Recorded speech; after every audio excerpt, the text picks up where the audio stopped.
Hello there, you absolute legends. Emma McElhinney here with Piss Off Perimenopause and the musings of a bullshit queenager. I am here to ruin your misconceptions about perimenopause, fat loss, and kick midlife in the face. So if you think your 40s are a drag, think again. Because every week I am going to be stripping down the myths about perimenopause. I'm serving you raw, unfiltered truths about your health and smashing misconceptions about fat loss. And a whole lot more. So if you thought you knew midlife, you don't know the half of it. Aging is inevitable, but getting old is a choice. So buckle up, grab a glass of something yummy, and let's get to it. Hello. Hi gang. We are going to be talking about body confidence. This is a huge area.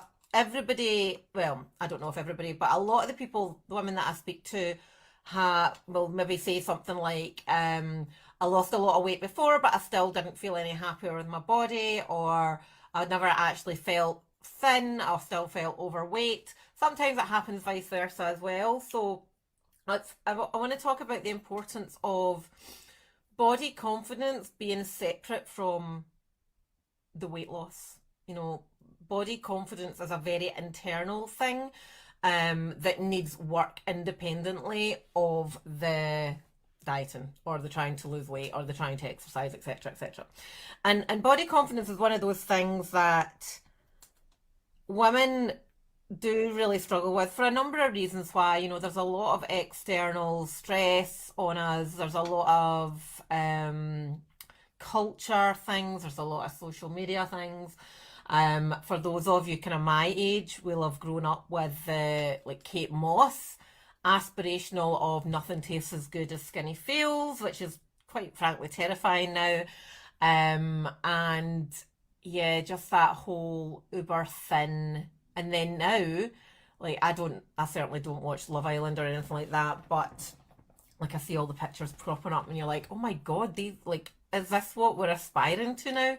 But anyway, body confidence is simply the art of loving ourselves for who we are. And it's all part of like body positivity. And I've got a huge post that I have been trying to write properly and give it the stuff that it deserves around body positivity, because I actually got a ton of abuse from people within the body positive movement because for being an enabler for people to not be body confident. And that really did upset me because one of my goals is that everybody should have body confidence regardless of what size and shape anybody is. But also people shouldn't be forced to love something if they don't love it. And it's this whole element of choice. Anyway, right, so body confidence. So it can be really frustrating when we're doing everything right, we're eating right, we're exercising right, but we still don't love what we see in the mirror. And it is really common, which is sad, I suppose. We all feel pressure. We all see what we see in magazines and in Facebook and Instagram. I actually took a picture of myself the other day while I was training, just to demonstrate actual cellulite. And you know, this is a challenge for me at times as well, as coming to terms with how your body changes as you get older too.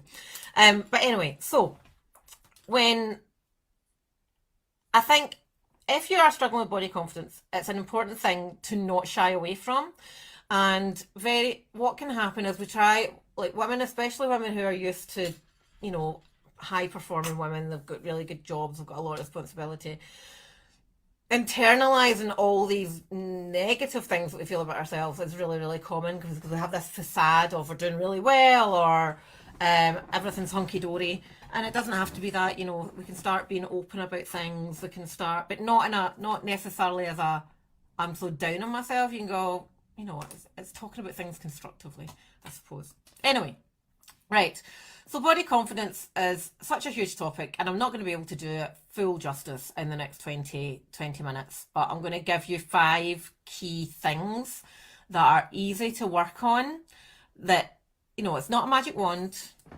Bring out the magic wand. It's not a magic wand, but they are actual things that every single person can do and aim to be a little bit better. We're not going to get perfect overnight. We're not going to suddenly wake up in the morning and go, woohoo, and love it. But with everything good to happen, repetitive behaviours make big changes. And for those of you that are watching that are clients or have been clients, you'll know that whole tiny change equals big change. Anyway, so the first biggest tip that I can give is remove yourself from people or environmental factors that reinforce your negative feelings. Okay, so that might be, we might have colleagues, friends who are the queen of the backhanded compliment. Oh, you look really happy for the size you are. Thanks. Or, I'm surprised you're so fit as you are. I've had that before. And guys, I'm a size 10, 12, right? And I've had people say that to me. I'm surprised you're so athletic. Like that. Well, why? Because I've got chunky thighs. Oh my God, I can lift a shit ton of weight because of these chunky thighs. But anyway, but removing yourself from people who have a negative impact on your emotions doesn't need to be permanently, but certainly if you do have somebody that is not helping you, remove yourself. Take yourself out of the group chat. Take yourself out of the coffee breaks. Take yourself out of the lunch dates. Take yourself out the Saturday night cocktail club. Just for a little while you're working on this. And the other big thing that you can do as well is social media. I spent maybe, I can't even remember if it was last year or the year before, but I was following a lot of CrossFit athletes. I was doing CrossFit myself, and I was bombarded by images of really lean, really muscular, really ripped women, and it was actually really getting me down about, why I'm doing all this training and I'm eating this way and I'm doing all the things that I should be and I don't look like them. And I had to have a good hard look at myself. But yes, if you're on social media and you are following people that reinforce negative beliefs or negative feelings about yourself, then unfollow. You don't need that kind of toxicness. And it's not always, I can't think of a situation where anybody would ever be in social media going, haha, you don't look like me. But it is reinforcing that ideal where you probably don't look like that. So yes, one challenge that I have seen with our clients is sometimes negative language and negative actions can come from our nearest and dearest. Now that is obviously a lot harder than to just say, get rid of them. Oh, okay then, bye, get your divorce. And sometimes partners can belittle our progress, or they don't, almost sabotaging any progress as well. And that's where you might have to have hard conversations about, I'm not doing this for you, I'm doing this for me. Or I'm wanting to change my health. That's a big one. And it's a big top tip. It's never tell anyone you're trying to lose weight or that you're on a diet. You're trying to improve your health. Because if anybody tries to turn that around and go, well, you're no fun anymore because you're trying to improve your health, then they're a bit of an asshat, quite frankly. So surround yourself with people who bring you up. That's one of this is actually a big personal development tip. And it's something that big Tony Robbins, who is a god in the self-development, personal development world, he has very big teeth, but he's brilliant. And he always says, find the people that pull you up. So don't always be in the situation where you're the one pulling up other people. Find people and raise your standards to them. Raise yourself to them. And the thing is, with people that are doing well in life, people who are confident and positive are never ever down on anyone else. And that's actually something that I do need to remember when getting slack from the body positivity movement. When you're an enabler. Well, why are you slating me? Because I'm trying to help people feel better about themselves. Anyway, moving on. So creating a positive network of people, making sure your social media is only helping you feel good and not bringing you down. Okay, so that's my tip number 1. Number 2, and it's obvious, but who actually does it? Start being nicer to ourselves. Start being nicer. So as I said earlier, body confidence is very much an internal thing. It's not a thing that happens when you lose weight. It's an internal thing. We have to do the internal work. And that starts by having a positive perception of ourselves. Think about, when was the last time somebody gave you a compliment? Did you believe that compliment, or did you go, "Pah"? So next time somebody gives you a compliment, try, when you feel that ness coming back in, you just knock it dead, and you're like, "Thanks very much, appreciate that, that's nice." And it can feel really unnatural, but it's really, really powerful, because people don't give out compliments just to make you feel good as a fakery thing. Like, people give out compliments because they want to be nice to you, and they've recognized something that is positive to say. So yeah, stop when people give you compliments. Stop doubting them. Close it off. When you feel that little negativity coming in, do what I always do. Shake it out. Physically shake it out and replace it with a good thought. Thanks very much. They've taken time out of their busy day to say something positive to me. That's important. All right. But this is when it gets hard, is starting to believe it for ourselves. And part of that process is self-acceptance. Okay. So, at the risk of sounding woo-woo, and this really actually isn't woo-woo, this has now been proven in science, but we need to start talking positively about ourselves, and that might be talking out loud positively about ourselves. So that might be taking a couple of minutes every morning to write 3 things that you like about yourself. It could be having a look in the mirror and finding something that you like, or something that you can talk positively about. It might be having a post-it note stuck in the bathroom mirror, or writing words in lipstick on the mirror, pretending you're in New York. That seems to be quite a New York thing to do. I don't know why. Something that you might see in Sex and the City. Anyway, where you can see the positive affirmations. It could just be something like I look in the mirror and I have got big thighs, and I can look at those, I can make a choice and look in that mirror and go, "Oh my God, look at the size of your thighs."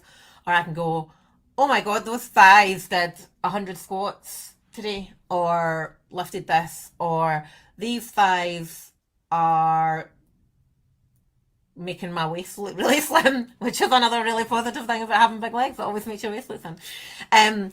But yeah, start talking positively to yourself out loud. The more out loud, the better. And even a good tip, and I shared this with one of our clients a couple of weeks ago, is on your phone, you can change your wallpaper to have whatever the hell you want. I've actually created my own wallpaper that says, "I am supported." This is actually about work, so I'm not reading this one out. But that's you're vibing with the universe about the positivity. And the more you say it, the more repeated behaviors we have, it builds these neural pathways that becomes a pattern. So you say it more, you start believing a little bit, Okay, so do that.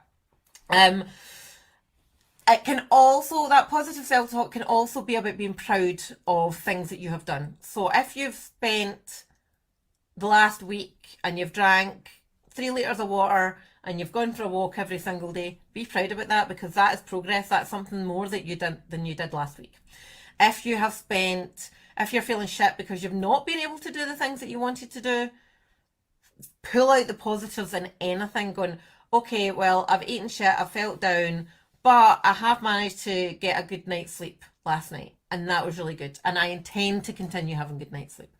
So a lot of people actively search for the negatives. Switch that around. Actively seek the positives. Find the positive in absolutely everything. And it can be really, really hard to do, but once you start practicing that, you'll start automatically going to the, oh, well, that's an opportunity rather than a negative. That's an opportunity for me to change. That's positive. And that's where you start recognizing how grateful you can be for yourself, and or how grateful your environment is, or how grateful you can be for your family or for your career or whatever. So yes, stop looking in the mirror and finding flaws. Look in the mirror and find happiness. Find positives. Do it. And if you can't find them yourself, this can be quite hard, especially for women that have been had really low self-confidence for a long, long time. Go and ask somebody that loves you. Go, what do you love about me? And then you can focus on that. Because they're not going to lie to you. They're going to tell you something that they love about you, and then you can focus on that too. And as you get more into the practice of that one thing, you can find other things. So another big thing is, going back to the whole body positivity thing about the self-acceptance and learning to love yourself the way that you are. If you want to change how you look physically, that is okay. That is still okay. There is not a hard line of you must accept yourself the way you are, but not love the way you are, if that makes sense. But part of that journey is accepting who you are, accepting where you are right now, and knowing that you're going on a journey to change that. Okay. One of the big things, I did a big masterclass in our client group a couple of weeks ago about, are you being a victim or are you being a villain? And very often we get so caught up in cycles of negative language that lead to negative behaviours, that lead to negative actions, that lead to negative results. And then we get really down on ourselves, and we often start blaming everything else, everybody else. It's not me, it's my working hours, or it's not me, it's the program that I'm following, or it's not me, it's the diet. But we've got to be careful that we don't end up being a villain in that cycle and start feeding ourselves even more negativity. Okay, so that's just something to point out.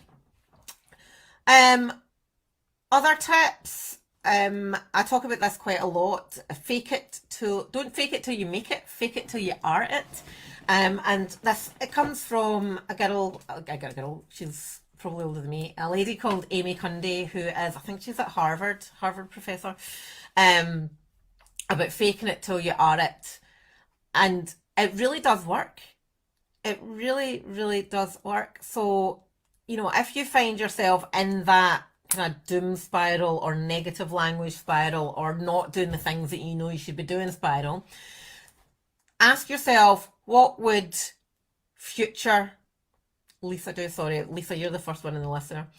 What would future Lisa do in this situation? How would she find the positive in this situation? How would she overcome this pattern?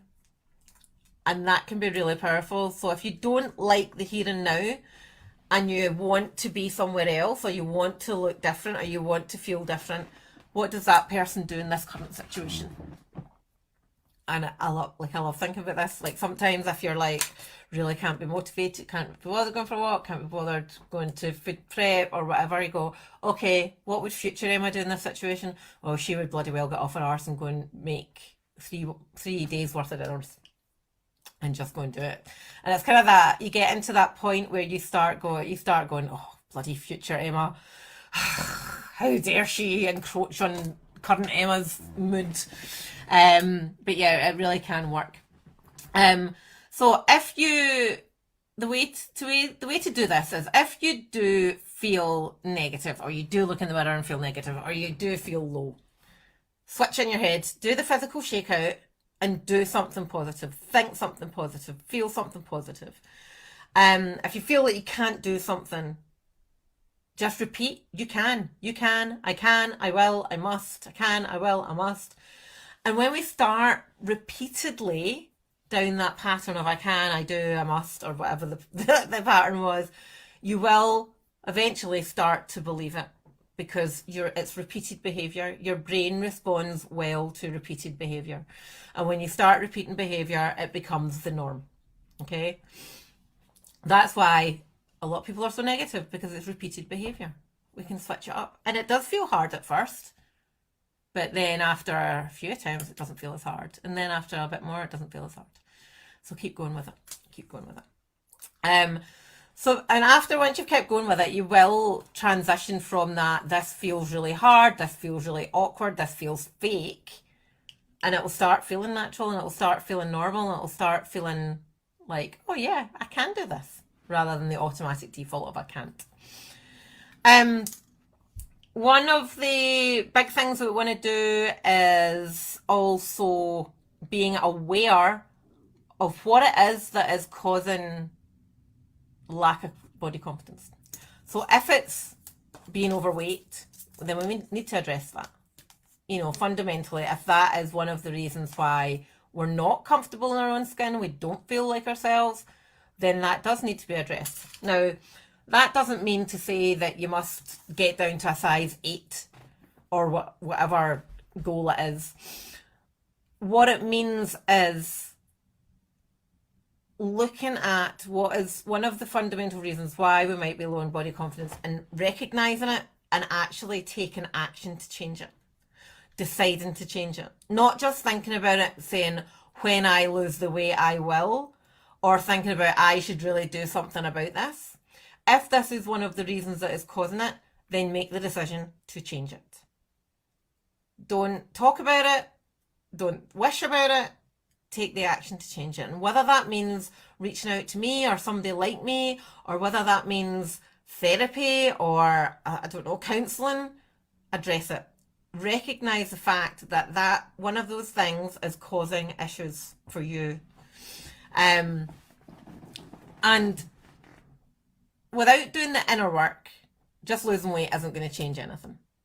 That's why I need to do the inner work. But we do need to do the outer work. We need to change behaviours. We need to change lifestyle. We need to change eating habits. We need to change our movement.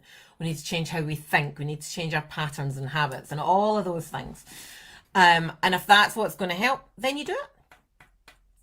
And it's nothing to be scared about. It really isn't. It's actually a very positive transition. Really positive transition. So address the biggest thing. If it's not your weight, if it's self-worth or past trauma, it can be any number of things. Address it. Try not and dampen it down anymore. Address it. Get it fixed, or at least start working on it. And one of the other big things that can really impact body confidence is gaining confidence in other areas. So what I mean by that is, it could be, say you've never worked out before, really. You've done some running, or you've pottered about the gym, but never really had a program or anything like that. Do something different. Do something maybe that scares you or takes you out your comfort zone, because when you start achieving different things outside of the issue of the body confidence, you'll start gaining inner confidence.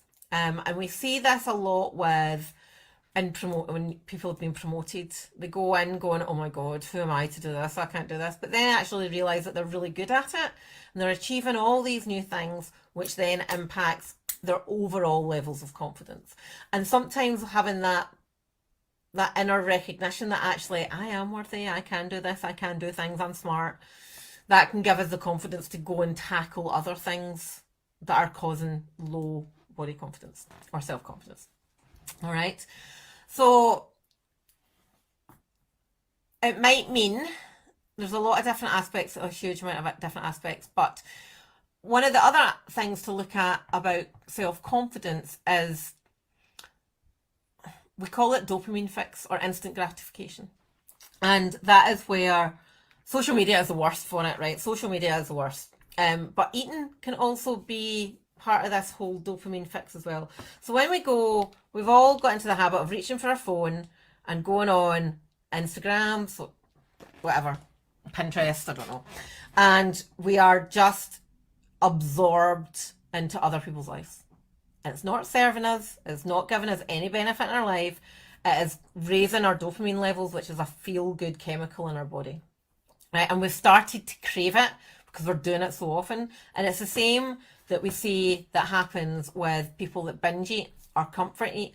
They're seeking that high. They're getting the high. That's not the physical hunger. It's getting the actual high from it. So when we start practicing when we start practicing delayed gratification, that also can build in our confidence.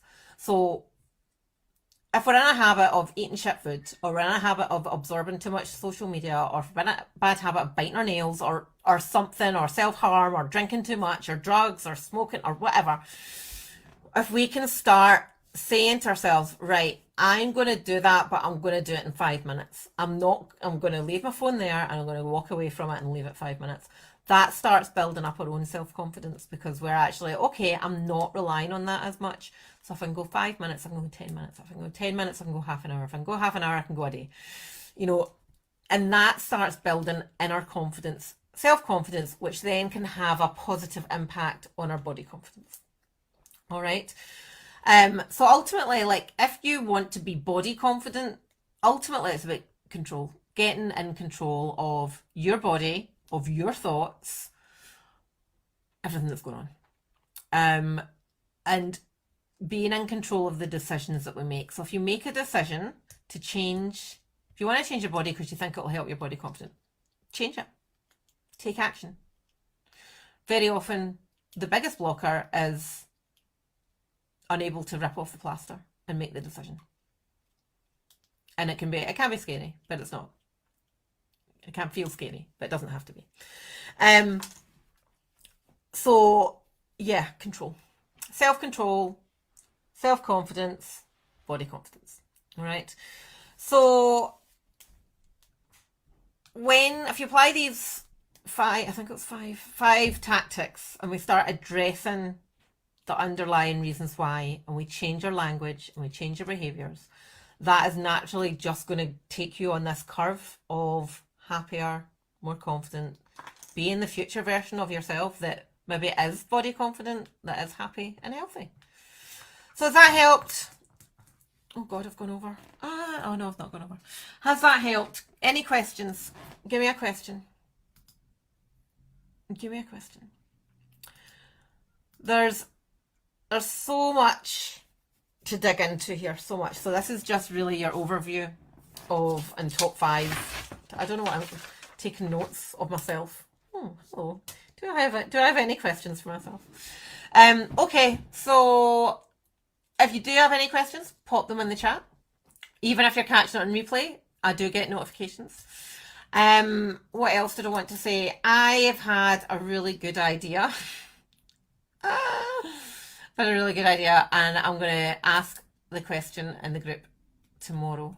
Actually, I've had a really good idea, but I need to validate that good idea, because if I think it's a good idea and nobody else thinks it's a good idea, then I'm really not going to spend lots of time on this good idea. I think it's a good idea. So I'll post about it tomorrow. In other news, I'm off on holiday on Friday. We're leaving here about 3. So I think I've got 1 space left for consultations this week. We've just had another new lady join us, the lovely Debbie. Hi, Debbie. And so I've got 1 space left for consultation, and then the lovely Clara will be doing consultations while I am away. So grab a space with me. I don't have anything for Friday, actually. I've got space tomorrow lunchtime-ish. That's all I've got. 2 spaces? Nope, 1 space. 11:30. Grab it. So if you do want to drop 2 dress sizes in 90 days, get your body confidence skyrocketed, then grab 1 of those spaces. All right. Okay, have a lovely evening. I'll speak to you all. I will be live before the week is out. Maybe do a wee cheeky live at the airport. But I'll speak to you later. Have a lovely one. Bye, bye, bye, bye, bye.